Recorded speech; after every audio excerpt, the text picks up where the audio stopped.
오늘 영상은 엠바이탈, 구강 유산균 프레쉬와 함께합니다.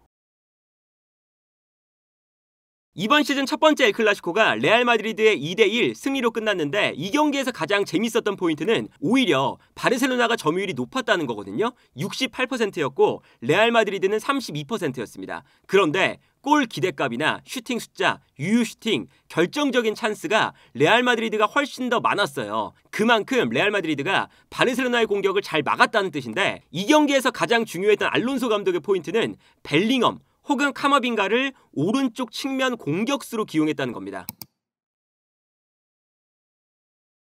기본적으로 알론소 감독이 바르셀로나의 공격 대형에 대응해서 벨링엄 혹은 카마빙가를 오른쪽에 배치하는 형태를 구성을 했거든요. 왜 그랬냐면 기본적으로 바르셀로나가 왼쪽 라인에 있는 발데가 오른쪽 라인에 있는 쿤데보다 더 많이 올라가는 편이에요. 그러다 보니까 발데를 높게 올리고 레시포드가 약간 안쪽으로 들어오고요. 페란 토레스, 야말이 오른쪽에 넓게 펼쳐지는, 그러면서 뒤쪽에는 에릭 가르시아, 쿠바르시, 쿤데가 백스리를 만들죠. 그러면 여기서 이제 레알 마드리드가 앞쪽에서 백스리를 모두 강하게 압박을 하는 게 아니라 기본적으로 앞쪽에서는 음바페와 비니시우스가 3명의 수비와 상대를 합니다. 그리고 이때 카마빙가 혹은 이제 벨링엄이 경기 초반에는 오른쪽에 나와서 발데를 따라가는 거예요. 그러면 자연스럽게 미드필더 라인에서는 더용, 페드리, 그리고 페르민 로페스까지 미드필더 라인에서 3명을 일단은 붙잡을 수가 있는 상황이 되고, 여기에 더해서 발데도 올라왔을 때 벨링엄에게 붙잡히고요. 발베르데가 레시포드, 그리고 2명의 센터백이 페란 토레스, 왼쪽에서 카레라스가 야마를 막는 이러한 형태를 구성을 한 거거든요. 이러한 형태는 기본적으로 레시포드 혹은 이제 이 공간에 하피냐가 나올 때도 하피냐가 안쪽으로 들어와서 세컨드 스트라이커처럼 플레이를 많이 하죠. 이 바르셀로나의 공격 구조를 완벽하게 제어하기 위한, 그래서 발베르데가 레시포드를 따라 들어오고요. 발데가 올라올 때 벨링엄이 내려가서 기본적으로 바르셀로나가 공격을 할 때는 5명의 수비 라인으로 레알 마드리드가 수비 형태가 구성이 되는 모습을 보여줬습니다. 그래서 경기 장면을 보면 이러한 형태가 경기 초반부터 나왔었거든요. 앞쪽에서 이제 비니시우스와 음바페가 투톱으로 서 있고, 이때 바르셀로나 같은 경우에는 백스리를 만들고요. 쿤데는 올라가지 않지만 발데는 공격적으로 올라갑니다. 그러면 그 순간 벨링엄이 측면으로 나가서 발데를 이제 압박하기 시작하고요. 이때 안쪽으로 들어오는 레시포드는 발베르데가 따라가기 시작해요. 그리고 이때 센터백 라인에서는 하위성과 밀리탕이 페란 토레스 1명을 2명이서 압박을 하고 있고요. 미드필더 라인에서는 더용, 페드리, 페르민 로페스, 이 3명의 선수를 레알 마드리드의 미드필더 3명이 1명씩 붙잡게 됩니다. 그러면 여기서 가장 끝에는 카레라스가 야마를 막게 되는 이러한 형태거든요. 특히나 이러한 기본 구조에서 벨링엄이 측면으로 빠져나가는 그 포인트가 오늘 경기에 바르셀로나에게 점유율을 내주면서 레알 마드리드가 바르셀로나의 공격을 제어하려는 포인트였던 거죠. 그래서 경기를 보면 매번 이렇게 벨링엄이 내려가서 순간적으로 레시포드가 안쪽으로 들어오고 발데가 측면으로 올라갈 때 벨링엄이 내려가면서 발데를 막아주고요. 발베르데는 레시포드를 따라서 안쪽으로 들어오는, 그러면서 자연스럽게 레알 마드리드가 수비할 때는 벨링엄이 내려가서 발베르데, 밀리탕, 하위선, 카레라스 5명의 선수가 이제 수비를 하게 되는 이러한 구조를 형성을 하게 되는 거거든요. 그래서 레알 마드리드가 수비 구조를 가져갈 때 기본적으로 발데가 올라오는 순간 벨링엄이 낮은 위치까지 내려가서 수비 위치를 잡고 있는 걸 볼 수가 있어요.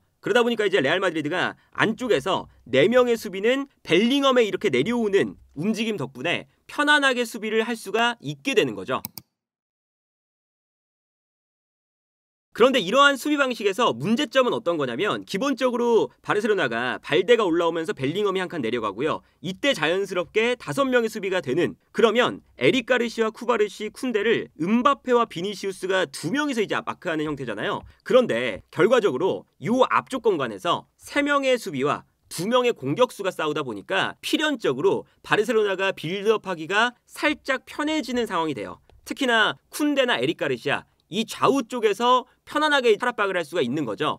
특히나 오늘 경기는 왼쪽에선 발데가 올라가면서 벨링엄이 따라가지만 비니시우스가 사실은 쿤데를 막고 있는 형태였어요. 그러다 보니까 쿤데 쪽보다는 자연스럽게 이제 음바페가 가운데 있고 에릭 가르시아가 왼쪽으로 올라가면서 여기서 바르셀로나가 에릭 가르시아를 통해서 여유로운 공간을 찾을 수가 있었습니다. 그래서 예를 들면 이런 장면이거든요. 이 장면을 보면 순간적으로 3명의 바르셀로나의 센터백 라인이 있고 이때 앞쪽에서 비니시우스가 쿤데를 맡고 있고요. 음바페가 순간적으로 쿠바르시에게 쏠릴 때 에릭 가르시아가 자유로운 상태에서 올라갈 수 있는 이런 3대2의 상황이 됐어요. 그리고 앞쪽에서는 기본적으로 레알 마드리드가 3명의 바르셀로나의 미드필더를 한 명씩 붙잡고 있고 벨링엄이 측면으로 빠져서 올라오는 발대의 움직임을 막고 있는 상황이죠. 그러다 보니까 이 공간이 편안하게 열리는 거거든요. 그래서 에릭 가르시아가 편안하게 볼을 끌고 올라가니까 이제 어떤 문제가 발생을 하냐면 에릭 가르시아가 순간적으로 올라오는 상황에서 발데가 달려나가고 있는데 벨링엄이 여기서 2대1 상황이 되는 거예요. 그러다 보니까 미드필더 라인에서는 기본적으로 한 명씩 대응이 되기 때문에 도와주러 가질 못하고 그러면 벨링엄이 어쩔 수 없이 올라오고 있는 에릭 가르시아에게 약간 무게중심이 쏠릴 수가 있는 거죠. 그러면 그 순간 뒤쪽에서는 발데가 뛰어 올라가고 있는데 발데가 뛰어 올라갈 때 레시포드가 안쪽으로 들어오면서 발베데를 끌어당기니까 이러면 발데가 편안해지게 되는 이런 상황이 발생을 하는 거거든요. 그래서 이 다음 장면을 보면 순간적으로 에릭 가르시아가 올라오면서 벨링엄이 무게중심이 약간 앞으로 쏠릴 때 그리고 이때 발베르데도 레시포드를 따라서 순간적으로 올라오면서 레시포드가 수비를 끌어냈을 때 그 순간 뒷공간으로 발데가 뛰어들어갑니다. 요 이제 언급된 선수만 봐도 에릭 가르시아와 레시포드 그리고 발데 3명 대 미드필드 라인의 벨링엄과 발베르데 2명의 싸움이라는 거죠. 그래서 뒷공간으로 패스가 들어가면서 물론 이게 오프사이드가 선언이 됐지만 순간적으로 발데에게 패스가 연결되는 이런 장면이었거든요. 다른 장면을 봐도 이제 이런 장면이 나오게 되는 거예요. 이 장면도 보면 순간적으로 벨링엄은 측면으로 나가서 올라오고 있는 발데를 마크하고 있고 앞쪽에서 발베르데는 레시포드 미드필더 라인에서도 앞쪽에서 카마빙가와 귤러가 바르셀로나의 미드필더 한 명씩을 붙잡고 있는 상황이었어요. 그러다 보니까 이제 앞쪽에서는 바르셀로나의 3명의 이제 수비수가 앞쪽에서 음바페와 비니시우스 2명의 선수가 이제 싸우는 거죠. 그러다 보니까 이 장면에서도 결국에는 에릭 가르시아 쪽에 공간이 발생하는 걸 볼 수가 있습니다. 이 공간을 활용해서 계속 이제 바르셀로나가 레알 마드리드의 압박 구조에 탈압박을 하기 시작을 하는 거예요. 그래서 이 다음 장면을 보면 에릭 가르시아가 편안하게 볼을 몰고 올라오면서 이 공간이 만들어지는데 발데가 올라가면서 벨링엄이 측면으로 빠지고 있는 상태니까 에릭 가르시아를 제어하지 못하는 상황이 되어버리고 말았죠. 그리고 실제로 결정적인 찬스도 이런 장면에서 나옵니다. 이 장면을 보면 여기서도 바르셀로나가 3명의 이제 백스리가 되어 있고요. 발데가 올라가 있는 상황이었어요. 그리고 오른쪽에서는 이제 야말이 넓게 경기장을 쓰고 있는 이런 상황인데 이 상황에서는 이제 벨링엄 대신 오른쪽에 이제 카마빙가가 발데를 따라가고 있고요. 그리고 자연스럽게 미드필더 라인에서는 벨링엄, 귤러, 추아메니 3명의 선수가 미드필더에서 한 명씩 붙잡고 있는 상황이에요. 그리고 이제 앞쪽에서는 음바페와 비니시우스가 쿤데와 쿠바르시를 압박하고 있는데 딱 한 명의 선수 올라오고 있는 에릭 가르시아를 놓치고 있는 상황이죠. 그러다 보니까 여기서도 순간적으로 이제 더용이 볼을 잡을 때 벨링엄이 달려들어서 이제 압박을 해요. 그런데 뒤로 돌아뛰는 에릭 가르시아가 여유로운 상태가 됩니다. 그래서 에릭 가르시아에게 패스가 순간적으로 벨링엄이 올라왔을 때 들어가게 되고요. 이 공간으로 이제 에릭 가르시아가 올라오면서 에릭 가르시아가 오히려 오버래핑을 해요. 그러다 보니까 순간적으로 예상치 못한 오버래핑이라서 에릭 가르시아가 볼을 몰고 올라올 때 벨링엄이 따라가는 게 늦었습니다. 그리고 이때 에릭 가르시아를 막기 위해서 수비가 순간적으로 에릭 가르시아 쪽으로 쏠리니까 자연스럽게 가운데에서 페란 토레스에게 공간이 나죠. 그러면서 이제 페란 토레스에게 에릭 가르시아가 패스를 넘겨주고 여기서 페란 토레스가 결정적인 찬스를 잡는 이런 이제 모습이 나오게 되는 거예요. 그래서 레알 마드리드가 벨링엄이나 카마빙가를 오른쪽으로 내려서 이 발데를 붙잡는 이 전략은 성공을 했는데 뒤쪽 라인에서 음바페와 비니시우스가 한 명씩 붙잡을 때 에릭 가르시아는 놓친다는 이 문제점이 경기 초반에 자주 나왔었거든요. 그렇다면 이 문제를 알론소 감독이 어떻게 해결하느냐? 기본적으로 벨링엄이 발데를 따라 내려가면서 3대2의 싸움이 되니까 이 상황에서 순간적으로 귤러를 앞쪽으로 올리는 선택을 해요. 그러면서 자연스럽게 음바페와 비니시우스가 좌우 측면에 있는 쿤데와 에릭 가르시아를 압박하고요. 귤러가 과감하게 올라와서 쿠바르시를 압박합니다. 그러면 미드필더 싸움에서 자연스럽게 3대2의 싸움이 되잖아요. 그러면 이때는 과감하게 하위선이 올라와서 페르민 로페스를 압박해주는 이런 방식을 채택을 합니다. 결과적으로 상대를 1대1로 압박을 하려면 2명이 있는 부분에서 1명이 올라와 줘야겠죠. 그러다 보니까 하위선이 올라와서 미드필더 싸움을 채워주고 귓러가 올라와서 앞쪽에서 백스리도 모두 압박을 해주는 이러한 구조가 형성이 되는 거거든요. 그래서 경기 장면을 보면 이제 이런 장면이 나옵니다. 이 장면을 보면 이제 아까처럼 앞쪽에 음바페와 비니시우스가 바르셀로나의 백스리를 상대를 하고 있어요. 근데 여기서 미드필더 라인에서 보면 귓러와 카마빙가 그리고 추아메니가 미드필더 1명씩을 붙잡고 있거든요. 그런데 이때 추아메니가 순간적으로 뛰쳐 올라가기 시작합니다. 그러면서 귓러가 앞으로 달려나가기 시작해요. 그러면 비니시우스와 음바페가 좌우에 있는 수비수들을 1명씩 붙잡는 거죠. 그러면 이제 이렇게 귓러가 순간적으로 튀어 올라오니까 자연스럽게 1명씩 붙잡는 형태가 됐어요. 그리고 귓러가 올라오니까 귓러가 없는 자리에 추아메니가 올라와 있습니다. 그러면 이때 바르셀로나가 미드필더가 3명이니까 3명의 미드필더 라인에서 추아메니가 올라와 버리면 공간이 생기잖아요. 이 공간으로 하위선이 올라와 버리는 거죠. 그래서 이런 형태가 되면 완벽한 1대1 압박이 만들어집니다. 모든 위치에서 레알 마드리드 선수들이 바르셀로나의 선수들을 1대1로 압박하고 있는 모습을 볼 수가 있는 거죠. 그래서 이 귓러가 올라가는 순간 과감하게 레알 마드리드가 압박 타이밍을 잡는 상황이었어요. 그래서 경기 중간중간 보면 알론소 감독이 이렇게 1대1로 압박을 해라 라고 지시하는 순간이 있거든요. 그러면 그 순간 이제 어떤 압박이 들어가냐면 이 장면을 보면 이 장면도 바르셀로나의 백스리가 있고 아까 보여드렸던 장면처럼 순간적으로 이제 음바페랑 비니시우스가 2명이니까 한쪽 공간이 비어있는 이 공간이 이제 에릭 가르시아의 자리죠. 그리고 미드필더 라인에서 지금 귓러가 내려오고 있는 1명의 선수를 붙잡고 있는 상태였어요. 그런데 여기서 3대2 상황에서 전방 압박을 들어가는 타이밍이 딱 되니까 음바페가 측면으로 달려나갑니다. 대신에 귓러는 앞으로 뛰어나가서 음바페의 공간으로 움직여요. 비니시우스는 쿤데를 붙잡고 있고요. 그러면 바르셀로나의 이제 1명, 2명, 3명의 센터백을 모두 압박할 수 있겠죠. 그러면 그 순간 귓러가 한 칸 올라갔으니까 귓러가 맡고 있었던 선수는 자연스럽게 뒤쪽에 있었던 이번에는 카마빙가가 추아메니 대신에 올라와서 압박을 하기 시작을 합니다. 여기서 바르셀로나가 아까처럼 이 에릭 가르시아 쪽으로 공간을 사용하면서 패스를 줬는데 에릭 가르시아가 볼을 잡는 순간 어느새 음바페가 달려가고 있고요. 이때 귓러가 쿠바르시, 비니시우스가 쿤데, 그리고 귓러가 올라가 버리니까 카마빙가가 내려와서 압박. 뒤쪽에서는 추아메니가 1명을 또 붙잡고 있습니다. 그리고 이때 벨링엄이 올라오는 발대를 따라가고 있고요. 그래서 여기서도 완벽하게 1대1 압박이 완성되는 장면을 볼 수가 있고요. 그러다 보니까 여기서 이제 바르셀로나가 어떤 형태가 되냐면 아까는 에릭 가르시아가 자유로웠는데 에릭 가르시아가 볼을 받는 순간 음바페가 따라가잖아요. 압박을 당하다 보니까 볼을 측면으로 돌립니다. 근데 측면에도 발대가 이미 벨링엄에게 압박을 당하고 있고 그리고 앞쪽으로 패스를 넘겨주니까 이쪽에서도 발베르데가 이미 레시포드를 압박하고 있어요. 그러다 보니 여기서 이제 레시포드가 볼을 잡아서 돌아서지 못하고 다시 백패스를 줍니다. 근데 백패스를 줘도 기본적으로 레알 마드리드가 모든 선수를 다 압박을 하고 있기 때문에 압박을 당하고 있는 공간으로 주는 거잖아요. 그런데 여기서 레시포드가 발베르데에게 막혀서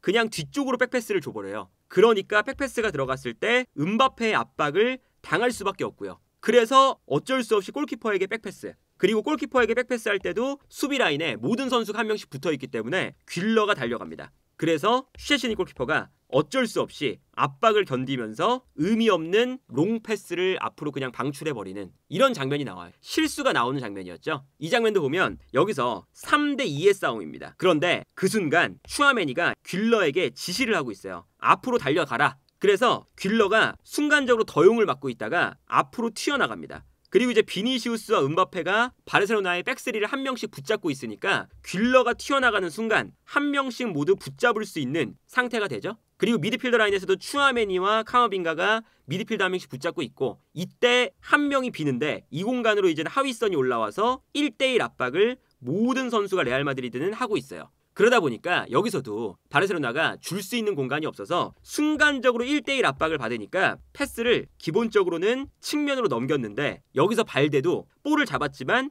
압박을 모든 선수가 당하고 있으니까 줄 수 있는 공간이 없습니다. 그래서 결국에는 압박에 밀려서 뒤로 백패스를 돌려요. 근데 이 백패스를 돌리는 순간 레알 마드리드 선수들이 그것을 기다리고 있다가 1명씩 달라붙으면서 쭉 달려 올라가는 거죠. 그러면서 뒤쪽으로 패스가 나갈 때 한 명씩 달려나가면서 압박을 당하니까 바르셀로나는 순간적으로 줄 수 있는 공간을 또 못 찾아요. 여기서도 이제 보시면 귓러가 올라가니까 추아메니가 한 칸 올라와서 미드필더 싸움 도와주고, 이때 하위선이 한 번 더 올라와서 미들라인을 압박을 해주는 걸 볼 수가 있죠. 그렇다면 이렇게 압박을 당할 때 바르셀로나가 보통은 앞쪽에 레반도프스키가 있었죠. 그러다 보니까 롱킥을 때려도 여기서 이제 싸워주는 레반도프스키가 볼을 가져가면 문제가 없거든요. 근데 여기서 이제 압박을 당할 때 결국에는 바르셀로나가 롱킥을 그냥 뻥 차버렸어요. 그런데 여기서 순간적으로 레알 마드리드가 위험한 상황이거든요. 롱킥이 들어왔을 때 기본적으로 귓러가 올라가 있으니까 하위선이 한 칸 올라가게 되고 추아메니가 또 이제 올라가 있으니까요. 그러면 수비 라인에서 완전히 1대1입니다.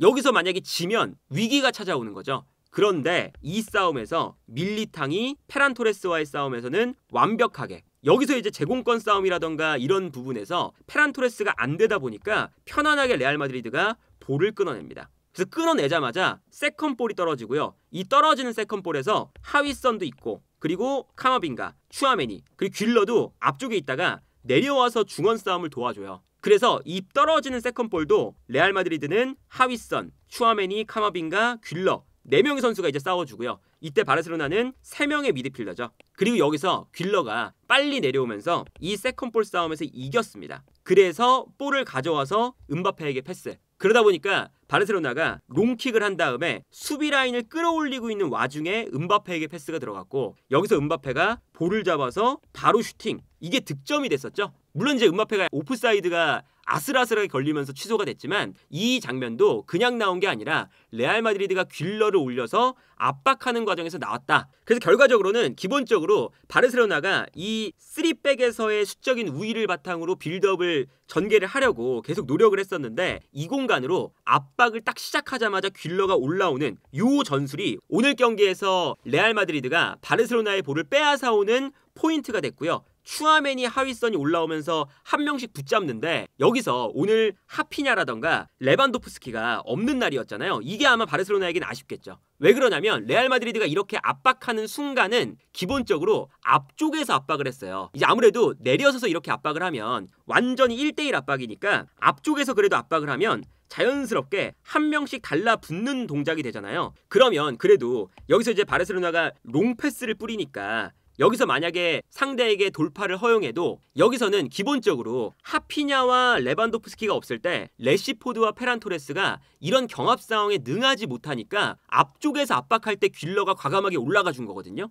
그러면서 밀리탕과 발베르데가 이 싸움에서 거의 모든 상황에서 승리를 하는 모습이 나옵니다. 그리고 레알 마드리드가 수비 라인이 이렇게 내려가 있을 때는 1대1 압박을 걸지 않아요. 이렇게 수비 라인이 내려가 있는데도 불구하고 귓러가 막 튀어나오면서 1대1로 압박을 걸어버리면 하위선이 올라갔을 때 순간적으로 너무 위험한 지역에서 1대1이 되잖아요. 한 번만 경합에서 패배해도 실점이 되는 거니까 내려앉을 때는 이렇게 압박을 하지 않고 바르셀로나가 롱킥을 뿌릴 수 있을 만한 환경, 그러니까 바르셀로나가 본인들의 지역에서 볼을 잡는 이런 상황에서는 롱킥이 나와도 무섭지 않다라는 것이 기본적으로 깔려있기 때문에 이렇게 귓러가 달려드는 압박을 할 수가 있었던 거거든요. 그래서 오늘 경기를 보면 기본적으로 바르셀로나가 앞쪽에서 공격수들이 1대1 경합이 안 되니까 문제가 생겨요. 이 장면도 귓러가 올라가서 일단은 압박을 해주고요. 비니시우스와 음바페가 백스리를 모두 압박하고 있죠. 미드필더 라인에서는 하위선이 올라와 있고 추아메니, 카마빈가, 바르셀로나의 3미드를 모두 다 압박을 하고 있습니다.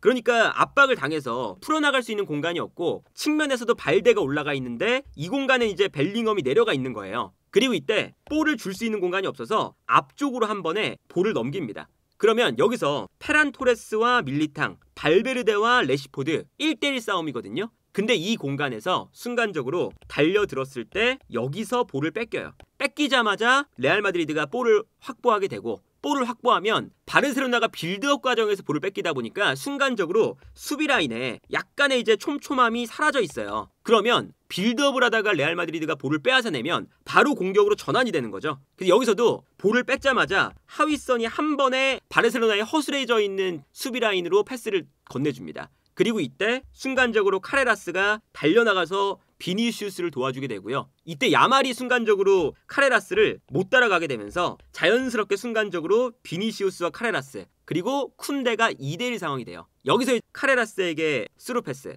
그리고 카레라스가 여기서 크로스를 올리면서 크로스 반대편에서 벨링엄의 슈팅까지 이어지는 장면이거든요. 그러니까 이 과정만 봐도 빼앗아 낸 다음에 빠르게 레알 마드리드가 완성을 짓는 이런 패턴으로 계속 슈팅이 나오기 시작을 하는 거예요. 이 장면도 보면 순간적으로 레알 마드리드가 모든 선수를 1대1로 지금 압박하고 있는 상황인데 여기서 한 번의 롱패스를 건네줬지만 이 공간에서 레시포드가 볼을 뺏깁니다. 뺏기자마자 귓러에게 패스가 넘어가고요. 귓러가 여기서 볼을 받자마자 바르셀로나의 수비 라인이 순간적으로 발대는 올라와 있고 백스리를 만들기 위해서 수비 라인이 약간 퍼져 있다 보니까 이 라인 사이에 공간이 발생을 했어요. 그래서 귓러가 볼을 받자마자 바로 뛰어나가는 음바페에게 스루 패스. 그러면 자연스럽게 음바페가 또 뒷공간을 무너뜨리는 위협적인 상황이 나오게 되는 거죠. 그래서 오늘 경기는 이제 바르셀로나 입장에서는 레반도프스키가 없다는 거. 그래서 이렇게 완전히 1대1로 귓러가 특히나 올라와서 압박을 걸고 이 타이밍을 맞춰서 순간적으로 레알 마드리드가 앞쪽에서 하위선까지 올라오는 이런 과감한 압박을 하는데 여기서 아무리 롱킥이 뒷공간으로 들어가 봐야 이 롱킥이 앞쪽에서 레알 마드리드 수비수를 이겨낼 수 없다. 이게 오늘 가장 큰 문제였어요. 여기서 만약에 레반도프스키 같은 선수가 있었다면 볼 경합에서 승리한 다음에 한 번의 뒷공간을 공략할 수 있는 기회가 만들어질 수가 있었겠죠. 그래서 결국에는 바르셀로나가 뒤쪽에서 롱킥을 뿌렸을 때 레시포드, 페란토레스, 이 하피냐와 레반도프스키의 자리에 나온 선수들이 발베르데와 밀리탕, 레알 마드리드와 1대1 상황에서 이 롱킥을 가져올 수가 없다면 결국 풀어주는 선수는 야말이 내려와서 볼을 받아주는 그러한 형태가 됐어야 되거든요. 야말이 이렇게 볼을 받아주면 여기서 카레라스와 어쨌든 1대1 상황이잖아요. 그러면 야말이 여기서 카레라스를 이겨내고 올라가주면 여기서 이제 문제가 레알 마드리드는 발생을 하게 되는 거죠. 그런데 오늘 경기에서 카레라스가 야말을 매우 잘 막았습니다. 계속 따라다니면서 특히나 야말이 이제 카레라스가 따라다니니까 안쪽으로 들어와서 카레라스가 따라올 수 없는 공간으로 움직이는데 여기까지 카레라스가 확실히 따라와서 1대1로 압박하는 장면이 있고요. 그리고 상황에 따라서는 카레라스가 이제 야말을 막다가 의도적으로 페르민 로페스와 야말이 자리를 바꾸면서 야말이 안쪽으로 들어가고 이때 카레라스가 안쪽으로 따라 들어오면 로페스에게 공간이 생기는 이런 이제 상황을 만드는데 그러면 자연스럽게 레알 마드리드도 야말을 그냥 하위선이 따라가고요. 그리고 카레라스가 페르민 로페스를 따라가는 이러한 스위칭도 레알 마드리드가 굉장히 잘 이루어졌습니다. 예를 들면 이런 거죠. 이 장면을 보면 여기서도 이제 귓러가 올라가서 순간적으로 레알 마드리드가 바르셀로나의 백스리를 압박하고 있고요. 여기서 이제 모든 선수가 다 1대1로 압박이 되는 상황이었어요. 근데 여기서 카레라스가 야말을 이제 1대1로 압박을 하고 있는데 그렇다면 개인 능력이 좋은 야말이 여기서 풀어주면 되는 거거든요. 근데 카레라스가 여기서 야말을 타이트하게 압박을 합니다. 그리고 이때 야말이 카레라스의 압박을 피하기 위해서 의도적으로 안쪽으로 들어가요. 이렇게 되면 이제 측면 공간이 비는 거니까 카레라스가 따라오기가 부담스럽죠. 근데 오늘은 이런 1대1 마크가 기본적인 컨셉이기 때문에 카레라스가 야말을 중원까지 쫓아갑니다. 그러니까 야말이 여기서도 공간을 못 잡고 뒤로 패스를 돌리는 여기서 카레라스가 성공적으로 야말을 바깥으로 밀어내는 장면이 나오죠. 다른 장면도 마찬가지인데 1대1로 지금 레알 마드리드가 모든 선수를 지금 압박을 하고 있으니까 이것을 균열을 만들기 위해서 야말이 안쪽으로 들어옵니다. 아예 반대편까지 와요. 그런데 여기서도 카레라스가 야말을 따라붙기 시작합니다. 그래서 야말이 볼을 잡을 때 카레라스가 아예 반대편까지 와서 야말을 압박하고 있는 이런 장면을 볼 수가 있거든요. 그러니까 이런 모습을 보면 이 카레라스가 오늘 야말을 굉장히 잘 따라다니면서 막았었고 다만 그래도 바르셀로나가 롱킥을 통해서 경합이 안 된다면 결국 풀어주는 선수는 야말이긴 했어요. 이 장면도 보면 지금 야말이 안쪽으로 들어와서 이제 플레이를 하고 있고 페르민 로페스가 일부러 측면으로 달려나가고 있죠. 그러다 보니까 순간적으로 카레라스가 페르민 로페스를 압박하고 있고 원래 페르민 로페스를 압박하던 하위선이 야말을 따라 나갑니다. 그리고 여기서 모든 선수가 1대1로 지금 레알 마드리드가 압박하고 있는 상황인데 여기서 야말에게 패스가 넘어가요. 그러면 야말은 볼 소유 능력이 되니까 여기서 야말이 볼을 잡습니다. 그 다음에 하위선이 굉장히 높은 라인까지 올라와 있지만 여기서 야말이 볼을 안 뺏겼어요. 그리고 그 순간 카레라스가 올라와 있는 걸 이용해서 순간적으로 페르민 로페스가 뒷공간으로 뜁니다. 그러니까 야말이 여기서 이제 1대1 상황에서 뺏기지 않고 돌아선 다음에 뛰어나가는 페르민 로페스에게 찔러주는 패스, 이 패스가 딱 들어가면서 레알 마드리드의 뒷공간이 무너지는 거죠. 결국에는 이런 1대1 상황에서는 1대1 싸움에서 공격수가 이기면 바로 뒷공간이 열리는 거거든요. 그래서 페르민 로페스가 뒷공간으로 달려나갔을 때 카레라스가 뒤따라가는 장면인데 여기서 순간적으로 3대2의 상황이 됩니다. 이 상황에서 카레라스가 뒤따라가다가 넘어졌어요. 몸싸움을 하다가. 그래서 완벽한 바르셀로나의 기회가 만들어지죠. 물론 여기서 정말 이제 페르민 로페스가 잘못된 판단을 해서 분명히 좌우에 여유로운 선수들이 있는데 굳이 가운데로 들어가서 중앙 수비수 2명이 있을 때 본인이 슈팅을 하는, 그리고 이 슈팅도 위협적이지 않은 슈팅이 돼버려서 문제가 되긴 했지만, 이런 모습을 보면 결국에는 이렇게 1대1로 레알 마드리드가 타이트하게 붙었을 때 야말이 얼마나 잘 풀어주느냐, 이게 어쨌든 바르셀로나에게는 가장 중요한 포인트였거든요. 그런데 오늘 야말이 적극성이 굉장히 부족했고 카레라스에게 틀어 막히면서 여기서 이제 문제가 발생을 합니다. 그래서 이제 경기가 끝난 다음에 비니시우스가 이제 야말에게 이제 시비를 걸 때 너 왜 백패스만 하냐, 이런 이제 시비를 걸었잖아요. 그게 참 맞는 말인 게 야말이 여기서 직선적인 돌파를 못 보여주니까 레알 마드리드가 앞쪽으로 달려나와서 눌러주는 압박이 더욱더 편해지는 거예요. 그래서 예를 들면 이런 겁니다. 이 장면을 보면 순간적으로 야말이 살짝 측면으로 나오면서 또다시 카레라스와 1대1 상황이거든요. 그리고 여기서 이제 야말에게 패스가 넘어갔었죠. 근데 야말이 여기서 오늘따라 1대1 돌파를 그렇게 많이 하지 않습니다. 그러다 보니까 야말이 여기서 볼을 잡았을 때 분명히 카레라스가 달려 나왔기 때문에 이 공간이 열려 있는 상황이에요. 근데 이 공간으로 달려가지 않고 야말이 여기서 그냥 안쪽으로 다시 뒤로 패스를 돌리는 이런 동작만 가져가요. 그러다 보니까 이 공간을 카레라스가 뛰어 올라왔을 때 1대1로 무너뜨려주지 못한다, 요 균열을 만들지 못한다는 게 오늘 야말에게 아쉬운 점이었죠. 반대로 비니시우스 같은 경우에는 이런 장면입니다. 분명히 바르셀로나의 수비가 갇혀져 있는 상태예요. 그리고 비니시우스가 볼을 끌고 올라오는데 여기서 비니시우스는 되든 안 되든 밀고 들어가는 모습이 나와요. 여기서 밀고 들어가다가 바르셀로나의 선수가 이미 많다 보니까 안쪽으로 못 들어갔어요.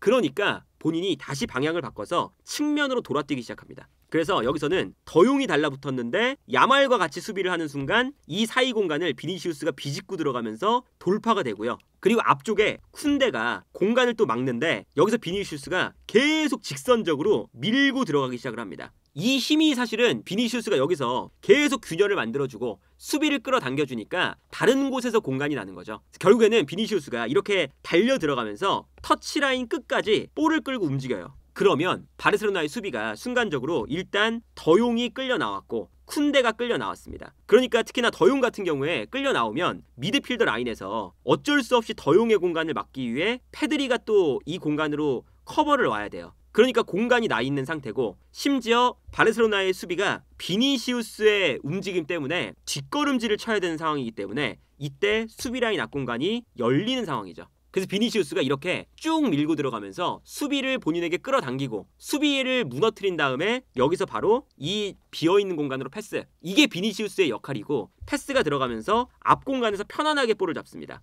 그리고 이때 공간이 열리니까 수비가 어쩔 수 없이 달려나오는 순간 빠져들어가는 음바페, 그리고 여기서 이제 귓러가 로빙 패스로 아주 환상적인 스루 패스를 넣어주죠. 그러면서 이제 음바페가 결정적인 찬스를 잡는 장면이었거든요. 득점이 나올 때도 비니시우스가 만들어낸 프리킥부터 득점이 나오잖아요. 이 장면을 보면 비니시우스가 여기서 볼을 잡을 때 세트피스 수비에서 공격으로 넘어가는 과정인데 과감하게 밀고 들어갑니다. 전진성을 보여주면서 이 비니시우스가 볼을 끌고 앞으로 달려나가고요. 그러니까 이 사이 공간을 또 비집고 들어가면서 일단 수비가 무너졌어요. 그리고 심지어 이 비니시우스에게 1명, 2명이 붙어있는 상황이죠. 그러다 보니까 왼쪽에서 귓러, 오른쪽에서 음바페가 뛰는 순간 바르셀로나의 뒷공간이 무너질 수 있는 위기에 처합니다. 그래서 어쩔 수 없이 달려가는 비니시우스를 페드리가 붙잡아서 반칙을 만들죠. 여기서 이제 옐로 카드가 나오는 장면이었고, 여기서 이제 프리킥이 나왔을 때도 프리킥이 나오자마자 레알 마드리드는 그냥 비니시우스에게 한 번에 롱킥을 때려줍니다. 그러면 비니시우스가 측면에서 볼을 가지고 달려가는데 여기서도 쿤데와 야말 2명을 모두 이겨냈어요. 그 다음에 밀고 나가다가 심지어 쿤데가 여기서 몸싸움을 통해서 밀었는데 비니시우스가 비틀비틀거리면서 마지막에 터치라인에서 울리는 데 성공을 합니다. 크로스를. 이게 비니시우스의 이 저돌성, 직선적인 움직임이 만들어내는 수비라인의 균열을 만들어내는 플레이라는 거죠. 그리고 이 크로스가 올라오면서 세트피스 때문에 올라와 있었던 밀리탕이 머리로 떨궈줬을 때 이 떨궈놓은 볼을 벨링엄이 득점을 하는 이 장면까지 연결이 되는데, 이 득점 장면도 결국에는 비니시우스가 직선적인 돌파를 하면서 나왔던 장면이었다. 그리고 이 직선적인 돌파가 되니까 어떤 장점이 있냐면 비니시우스가 터치라인 끝까지 올라가니까 레알 마드리드 선수들이 오프사이드 라인이 없어진 상태잖아요. 모든 선수가 그냥 페널티 박스 안으로 다 들어갈 수가 있어요. 그러면 여기서 크로스가 올라오면 한 번만 머리에 맞는 순간 득점으로 연결될 수 있는 확률이 높아진다는 거죠. 이게 측면 공격수의 역할인 거잖아요. 그래서 오늘 경기는 야말과 비니시우스의 전진성의 차이가 극명했던 경기였는데 지표로 봐도 야말 같은 경우에는 측면에서 볼을 잡지만 안쪽으로 접고 들어오는, 그러니까 직선적으로 달려 들어가는 움직임을 많이 보여주지 못했고요. 심지어 바르셀로나가 압도적인 점유율을 보여주는데 반대로 비니시우스 같은 경우는 오히려 볼 점유율이 30%밖에 안 되지만 달려나가면서 페널티 박스 안으로 진입을 하고 측면으로 달려나가면서 측면 공간을 무너뜨려주는, 그러면서 바르셀로나의 수비에 균열을 만드는 플레이를 비니시우스가 야말보다 훨씬 더 공격적으로 했다라는 것을 볼 수가 있었습니다. 그리고 알론소 감독의 마지막 포인트는 벨링엄과 카마빙가의 자리를 바꾸는 거였어요. 한 전반전 20분까지는 벨링엄이 오른쪽 측면에 있었거든요. 그리고 오른쪽 측면에 있다는 건 이제 아까 말씀드렸던 것처럼 자연스럽게 발대가 올라올 때 벨링엄이 내려가서 이렇게 수비 공간을 메워주는 형태였죠. 그런데 이렇게 되면 벨링엄이 너무 낮은 위치까지, 아무래도 오늘 경기는 레알 마드리드가 먼저 수비하고 역습하는 그런 컨셉이었기 때문에 바르셀로나가 볼 점유율을 높게 가져가면 벨링엄이 내려서서 플레이하는 시간이 너무 많아지는 거잖아요. 그러다 보니까 수비할 때 벨링엄이 너무 낮은 위치까지 수비를 내려가는 장면이 나오거든요. 이 장면은 순간적으로 바르셀로나가 측면으로 뛰어나가는 레시포드에게 한 번에 방향 전환 패스를 넣어줍니다. 그리고 이때 발베르데가 따라가죠. 그러면 발베르데가 따라가는 순간 발데가 뒤에 있다가 레시포드가 수비를 끌어당기는 걸 보고 뛰어나가거든요. 그러면 발데를 따라가는 선수가 오늘 벨링엄이었으니까 벨링엄이 발데를 따라 내려와야겠죠. 그래서 이 다음 장면을 보면 레시포드가 측면에서 볼을 잡을 때 발베르데가 끌려나가는 순간 비어있는 공간으로 발데가 달려들어오고 이때 벨링엄이 내려와서 커버까지 해주는 장면이에요. 그러면 벨링엄의 위치가 너무 낮은 지역까지 내려와서 수비해야 되는, 에너지 자체를 수비에서 많이 써야 되는 형태가 되는 거죠. 그러다 보니까 이 알론소 감독이 한 20분쯤부터 카마빙가와 벨링엄의 자리를 바꿔버립니다. 카마빙가가 실제로 벨링엄보다 수비적인 움직임을 더 많이 가져갈 수 있는 선수이기도 하고요. 그러다 보니까 카마빙가가 오히려 발대를 완전히 묶어버리는 이런 수비적인 역할을 맡고 벨링엄을 조금 더 위쪽에 배치를 시켜요. 그리고 여기서 이제 중요한 건 카마빙가가 이제 오른쪽에 배치가 됐는데 좋았던 점은 카마빙가가 왼발을 쓴다는 거죠. 그리고 이제 레알 마드리드가 어쨌든 선수비 후에 바르셀로나의 볼을 뺏어서 역습을 하잖아요. 근데 이 카마빙가가 역습을 할 때 굉장히 좋은 포인트를 제공합니다. 어떤 거냐? 카마빙가가 왼발을 쓰다 보니까 오른쪽에 이제 측면은 비니시우스가 직선적으로 올라가는데 카마빙가는 뭐 직선적으로 올라가서 측면을 넓게 쓰지 않잖아요. 대신에 카마빙가가 볼을 끊어낸 다음에 역습으로 나가는 순간 측면에서 볼을 받아요. 그러면 터치라인 넓게 위치한 다음에 카마빙가 쪽으로 볼이 가는 순간 카마빙가는 왼발을 쓰니까요. 수비가 끌려 나올 때 안쪽을 바라보면서 패스를 공급할 만한 위치를 찾습니다. 그리고 여기서 이제 넓게 벌려주고 패스를 공급을 하는 거거든요. 왼발로. 근데 그때 중요했던 건 카마빙가가 넓게 벌려주니까 오히려 미드필더 라인으로 들어와 있었던 벨링엄에게 공간이 생깁니다. 요게 오늘 포인트였어요. 카마빙가와 벨링엄의 자리를 바꾸니까 오히려 카마빙가가 넓은 위치에서 공격을 할 때 수비를 끌어당기는 순간 벨링엄이 요 라인 사이로 들어갈 수 있는 공간을 찾을 수 있다. 그러면서 이제 벨링엄을 오히려 공격적으로 더 쓰면서 벨링엄의 공격적인 능력을 활용할 수가 있게 된 거죠. 이 장면이 이제 벨링엄과 카마빙가가 자리가 바뀌어 있는 상태예요. 카마빙가가 측면에 있고 벨링엄이 중앙에 있죠. 근데 여기서 이제 공격을 할 때 레알 마드리드가 볼을 끊어내서 카마빙가 쪽으로 줍니다. 그럼 카마빙가가 볼을 받았을 때 발대가 끌려 나와요. 순간적으로 이제 카마빙가가 측면으로 달려나가면서 일부러 수비를 끌어당기는 역할을 하죠. 그리고 이때 발대가 달려나오니까 달려나오는 공간으로 벨링엄이 달려갑니다. 그리고 여기서 카마빙가는 패스를 뿌려주면서 벨링엄에게 공간을 만들어주는 역할을 수행을 하는 거죠. 그래서 카마빙가가 찔러주면서 측면에서 벨링엄이 달려가는 이런 장면이 연출이 되는 것을 볼 수가 있거든요. 이 장면도 마찬가지예요. 이 장면도 이제 수비에 성공을 한 다음에 카마빙가가 볼을 잡았어요. 근데 카마빙가의 마크맨이 발대다 보니까 발대가 올라와서 카마빙가를 압박을 합니다.